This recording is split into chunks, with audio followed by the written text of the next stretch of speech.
Very good morning friends. आज 21 जुलाई 2026 है और आज हम रायन हॉलिडे की किताब ईगो इज़ द एनिमी का लेसन पढ़ने जा रहे हैं। आपके लिए सबसे महत्वपूर्ण क्या है? आपके लिए सबसे महत्वपूर्ण क्या है, इसके बारे में जानना कि आपको क्या पसंद है। बुद्धिमत्ता और परिपक्वता की शुरुआत है। Robert Louis Stevenson. अमेरिकी गृह युद्ध के अंत में यूलिसिस एस ग्रांट और उनके दोस्त विलियम टेकुम शर्मन अमेरिका के दो सबसे सम्मानित और महत्वपूर्ण व्यक्ति थे। अनिवार्य रूप से ये दोनों व्यक्ति ही अमेरिकी संघ की जीत के असली वास्तुकार थे। एक आभारी राष्ट्र ने अपने सबसे बड़े सेना नायकों से कहा, जो कुछ भी आप चाहते हैं जब तक आप जीवित रहेंगे वह आपका होगा। इस स्वतंत्रता के साथ शर्मन और ग्रांट दोनों ने दो अलग अलग रास्तों का चयन किया। शर्मन, जिनके रास्ते के बारे में हम पहले उल्लेख कर चुके हैं, राजनीति से अत्यधिक नफरत करते थे और इसी कारण उन्होंने राष्ट्रपति कार्यालय संचालित करने के लोगों के आग्रह को सिरे से खारिज कर दिया। उन्होंने लोगों से कहा, मेरे पास वे सारी रैंक है जो मुझे चाहिए। ऐसा लगता है जैसे अपने ईगो को काबू में करने के बाद वे बाद में सेवानिवृत्त होकर न्यूयॉर्क शहर में बस गए, जहां वे पूरे ठाट बाट के साथ खुशी और संतोष के साथ रहने लगे। दूसरी ओर ग्रांट एक ऐसे व्यक्ति थे जिन्होंने अपनी करियर की शुरुआत में राजनीति में लगभग कोई रुचि नहीं दिखाई थी और वास्तव में चूंकि वे नहीं जानते थे कि राजनीति के खेल को कैसे खेला जाता है, फिर भी एक आर्मी जनरल के रूप में उन्होंने बहुत शानदार सफलताएं अर्जित की। एक आर्मी जनरल के रूप में उन्होंने बहुत शानदार सफलताएं अर्जित की। हालांकि राजनीति उनकी पहली पसंद नहीं थी, इसके बावजूद वे देश के सर्वोच्च पद के लिए चुनाव लड़े और अमेरिका के 18वें राष्ट्रपति बन गए। उन्होंने अपना राष्ट्रपति चुनाव भारी अंतर से जीता। इसके बाद ग्रांट का राष्ट्रपति कार्यकाल अमेरिकी इतिहास का सबसे ज्यादा भ्रष्ट, विवादास्पद और सबसे कम प्रभावी कार्यकाल साबित हुआ। दरअसल यूलिसिस एस ग्रांट एक बहुत अच्छे और राष्ट्र के प्रति सच्ची निष्ठा रखने वाले सेनानायक थे, परंतु वॉशिंगटन की गंदी दुनिया के लिए वे पूरी तरह से अनुपयुक्त व्यक्ति थे और इसी कारण उनका जल्द ही काम तमाम हो गया। उन्होंने 2 थकाऊ कार्यकाल के बाद एक बदनाम और विवादास्पद व्यक्ति के रूप में पद छोड़ दिया। हर व्यक्ति इस बात से हैरान था कि उनका कार्यकाल इतना ज़्यादा खराब कैसे हो गया। अमेरिकी राष्ट्रपति के पदभार से मुक्त होने के बाद ग्रांट ने अपने पास मौजूद लगभग सारे धन को फर्डिनेंड वार्ड नाम के एक विवादास्पद निवेशक के साथ मिलकर एक वित्तीय ब्रोकरेज हाउस बनाने के लिए निवेश कर दिया। वार्ड उस दौर का बनी मैडोफ पोंजी स्कीम द्वारा अमेरिका के इतिहास की सबसे बड़ी ठगी करने वाला एक महाठग था। उसने इस परियोजना को पोंजी योजना में बदल दिया और ग्रांट को सार्वजनिक रूप से दिवालिया कर दिया। जैसा कि शर्मन ने अपने मित्र की परिस्थितियों को समझते हुए और उसके लिए सहानुभूति रखते हुए लिखा था, ग्रांट का लक्ष्य उन करोड़पतियों को टक्कर देना था जो अपनी किसी भी लड़ाई को जीतने के लिए अपना सब कुछ झोंकने के लिए तैयार थे। ग्रांट ने अपने जीवन में बहुत कुछ हासिल किया था, लेकिन उनके लिए यह सब काफी नहीं था। वे इस बात को तय करने में पूरी तरह नाकाम रहे कि उनके लिए क्या महत्वपूर्ण था, सच में क्या मायने रखता था। इस घटना को देखकर तो यही लगता है, हमारे पास जो कुछ है उससे हम कभी खुश नहीं होते हैं। हम उन सभी चीज़ों को भी चाहते हैं जो दूसरों के पास है।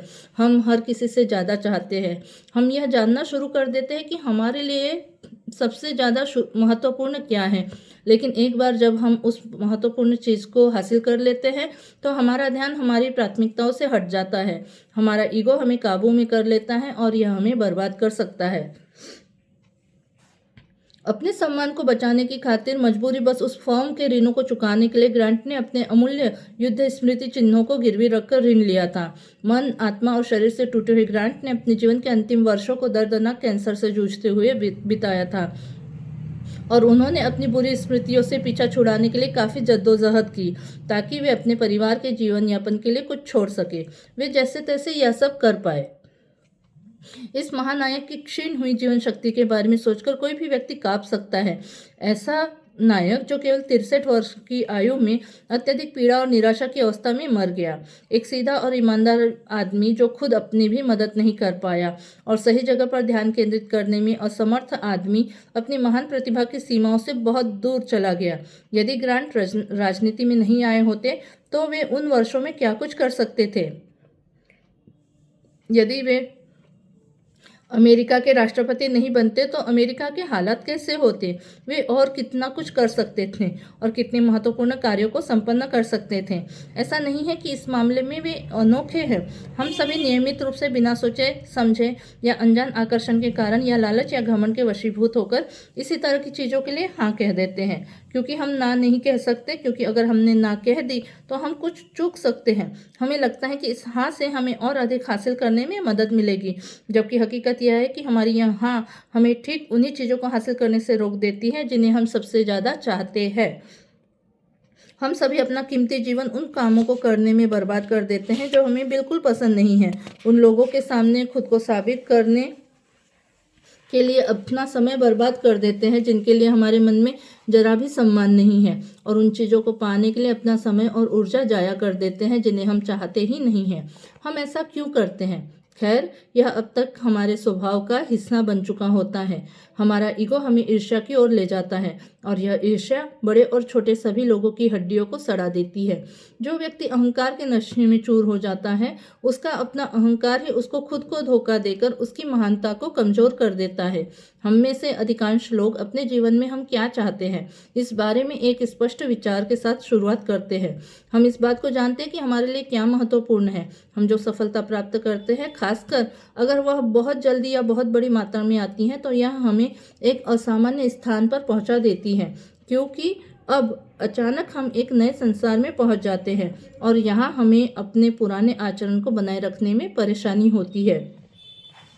आप उपलब्धियों के उस पद पर जितनी ज़्यादा दूर जाते हैं, चाहे वह किसी भी क्षेत्र में हो, उतना ही ज़्यादा आप दूसरे सफल लोगों से मिलते हैं जो आपको खुद से ज़्यादा सफल और प्रभावशाली प्रतीत होते हैं। वे आपको महत्वहीन महसूस कराते हैं। इससे कोई फर्क नहीं पड़ता है कि आपने कितनी बड़ी उपलब्धियां हासिल की हैं, आप अभी कितना अच्छा कर रहे हैं। आपका अपना ईगो और उन लोगों की उपलब्धियां आपको इस तरह का एहसास कराती हैं, जैसे आप और उनकी उपलब्धियां आप जैसे आपका अपना ईगो और उन लोगों की उपलब्धियां आपको इस तरह का एहसास कराती हैं जैसे आप और आपकी उपलब्धियां तुच्छ है, ठीक वैसा ही जैसा वे लोग दूसरे अन्य लोगों की उपलब्धियों के कारण महसूस करते हैं। यह एक चक्र है जो अनंत काल तक चलता है, जबकि पृथ्वी पर हमारा संक्षिप्त समय या हमारे पास मौजूद अवसर की वह छोटी खिड़की अनंत काल तक नहीं चलने वाले। इसलिए हम अनजाने में दूसरों के साथ बने रहने के लिए उस गति को पकड़ लेते हैं। लेकिन क्या होगा यदि अलग अलग लोग अलग अलग कारणों से दौड़ रहे हो? क्या होगा यदि एक से अधिक दौड़ चल रही हो? यही वह बात है जो शर्मन ने ग्रांट के बारे में कही थी। हमारे पास एक निश्चित मूल्यवान उपहार होता है। विडंबना यह है कि उसका सदुपयोग करने के बजाय इसका इस्तेमाल हम ऐसी चीज़ों का पीछा करने में करते हैं जो हमें वो सच्चा आनंद कभी प्रदान नहीं करती है जो हमारे लिए सच में महत्वपूर्ण होता है, कम से कम। किंतु यह अंतिम नहीं होगा यदि केवल हम सब चीज़ों को एक सेकंड के लिए रोक दें। आइए इस बात को स्पष्ट रूप से समझते हैं। हमारे जीवन में प्रतिस्पर्धा एक बहुत ही महत्वपूर्ण शक्ति है। यह वही शक्ति है जो बाजार को चलाती है, और मानव जाति की सबसे प्रभावशाली उपलब्धियों में से कुछ के पीछे भी यही शक्ति मौजूद थी। व्यक्तिगत स्तर पर हालांकि यह बहुत ज़्यादा महत्वपूर्ण है कि आप यह अच्छी तरह जानते हैं कि आप किसके साथ प्रतिस्पर्धा कर रहे हैं और क्यों कर रहे हैं, ताकि आपको उस परिवेश की स्पष्ट समझ रहे जिसमें आप मौजूद हैं। केवल आप ही जानते हैं कि आप किस दौड़ में दौड़ रहे हैं। अर्थात जब तक कि आपके ईगो के पास आपके मूल्य को तय करने का एकमात्र तरीका नहीं है कि हर जगह सभी लोगों में आप ही सबसे बेहतर है और आपके पास ही सबसे ज़्यादा योग्यता है, सबसे ज़रूरी बात यह है कि हम में से प्रत्येक के पास सबसे अलग और अनोखी क्षमताएं व उद्देश्य होते हैं। इसका मतलब यह है कि हम ही वह एकमात्र व्यक्ति हैं जो हमारे जीवन की शर्तों का मूल्यांकन और निर्धारण कर सकता है। बहुत बार हम दूसरे लोगों को देखते हैं और उनकी स्वीकृति को अपने लिए वह मानक बना लेते हैं जिसे पूरा करने के लिए हम बाध्य महसूस करने लगते हैं, और इसके परिणाम स्वरूप हम हमारी सबसे महत्वपूर्ण क्षमताओं और उद्देश्यों को बर्बाद कर देते हैं। सेनेका के अनुसार ग्रीक शब्द यूथीमिया वह महत्वपूर्ण शब्द है जिसके बारे में हमें अक्सर विचार करना चाहिए। यह हमारे अपने मार्ग को जानने के बारे में है, और यह जानने के बारे में है कि इसे प्रतिच्छेद करने वाले अन्य सभी अवयवों से विचलित हुए बिना इस पर कैसे बने रहे। दूसरे शब्दों में, यह दूसरे लोगों को हराने के बारे में नहीं है, यह दूसरे लोगों की तुलना में अधिक होने के बारे में नहीं है, यह तो वह व्यक्ति होने के बारे में है जो आप सच में हैं, और वह व्यक्ति बनने की प्रक्रिया में जितना संभव हो उतना ज़्यादा अच्छा होने के बारे में है, बिना उन सभी चीज़ों के सामने झुके जो आपको अपने इस मूल स्वरूप से दूर ले जाती है। यह वहाँ जाने के बारे में है जहाँ आप स्वयं जाना चाहते हैं। यह उन चीज़ों को ज़्यादा से ज़्यादा अच्छी तरह से पूरा करने के बारे में है जिन्हें आप चुनते हैं, जिन्हें पूरा करने में आप सक्षम हैं। बस इतना ही है, न कम और न ज़्यादा। वैसे यूथीमिया का अर्थ प्रशांति है। अब समय आ गया है कि आप बैठें और सोचें कि आपके लिए सच में क्या महत्वपूर्ण है, और इसके बाद बाकी सब चीज़ों को त्यागने के लिए कदम उठाएं। ऐसा किए बिना आपकी सफलता उतनी आनंददायक नहीं होगी, या लगभग उतनी मुकम्मल नहीं होगी जितनी हो सकती है, या इससे भी बदतर, यह स्थायी नहीं होगी। विशेष रूप से धन के बारे में यह एकदम सच है। यदि आप नहीं जानते कि आपको कितने धन की आवश्यकता है, तो स्वाभाविक रूप से यह अधिक बन जाता है, यानी अनायास ही बहुत ज़्यादा पैसा कमाना आपका लक्ष्य बन जाता है, और इसलिए बिना सोचे समझे आपकी महत्वपूर्ण ऊर्जा को किसी अनजान पुकार के कारण बैंक खाते में ज़्यादा से ज़्यादा धन जमा करने की ओर मोड़ दिया जाता है।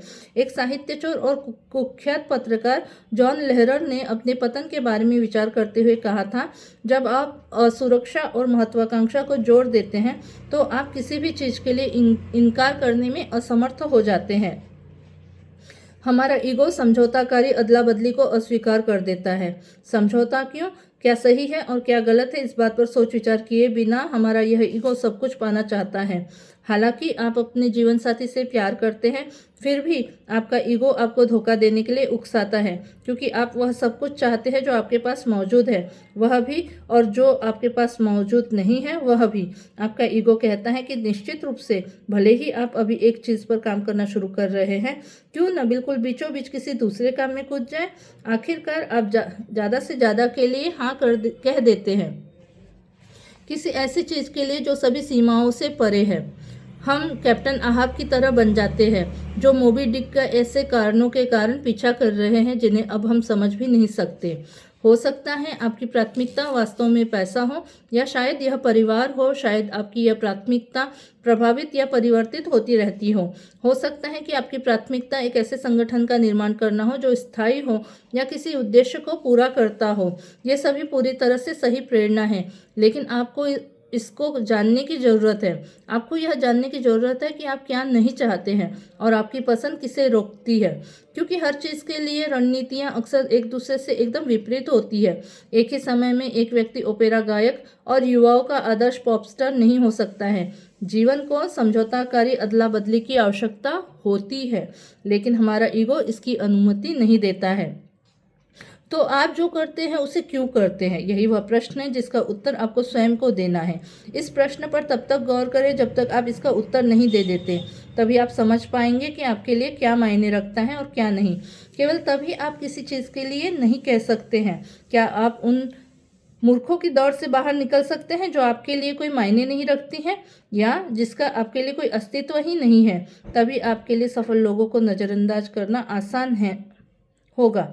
तभी आपके लिए सफल लोगों को नज़रअंदाज करना आसान होगा, क्योंकि ज़्यादातर समय उनका आपसे कोई संबंध ही नहीं होता है, और अक्सर खुद के लिए भी। तभी आप उस शांत आत्मविश्वास को विकसित कर सकते हैं जिसके बारे में सेनेका ने बात की थी। आपके पास जितना अधिक होगा और जितना अधिक आप करेंगे, आपके लिए अपने मुख्य उद्देश्य के प्रति निष्ठा बनाए रखना उतना ही कठिन होगा, लेकिन आपको अपने उद्देश्य के प्रति निष्ठा बनाए रखने की उतनी ही गंभीर रूप से आवश्यकता होगी। हर कोई इस मिथक में जीता है कि यदि उनके पास केवल वह होता, आमतौर पर जो किसी और के पास मौजूद है, तो वे खुश होते। इस भ्रम के खालीपन को महसूस करने में आपको कई बार जलना पड़ सकता है। हम सभी कभी कभी खुद को ऐसी किसी परियोजना या दायित्व के बीच में पाते हैं और इस बात को समझ नहीं पाते हैं कि हम वहाँ क्यों हैं। अनावश्यक कार्यों को करने से खुद को रोकने के लिए हिम्मत और विश्वास की जरूरत होती है। पता लगाएं कि आप जिसके पीछे भाग रहे हैं उसके पीछे क्यों भाग रहे हैं। उन लोगों पर ध्यान न दें जो आपकी गति में व्यवधान पैदा करते हैं। आपके पास जो कुछ मौजूद है उन्हें उसके लिए ललचाने दें। इसके विपरीत आप उन चीज़ों के लिए न ललचाएं जो उनके पास मौजूद है, क्योंकि यही सच्ची स्वतंत्रता है।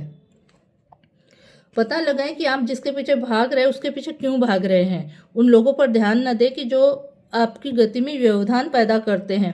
आपके पास जो कुछ मौजूद है उन्हें उसके लिए ललचाने दे। इसके विपरीत आप उन चीज़ों के लिए न ललचाए जो उनके पास मौजूद है, क्योंकि यही सच्ची स्वतंत्रता है। Thank you.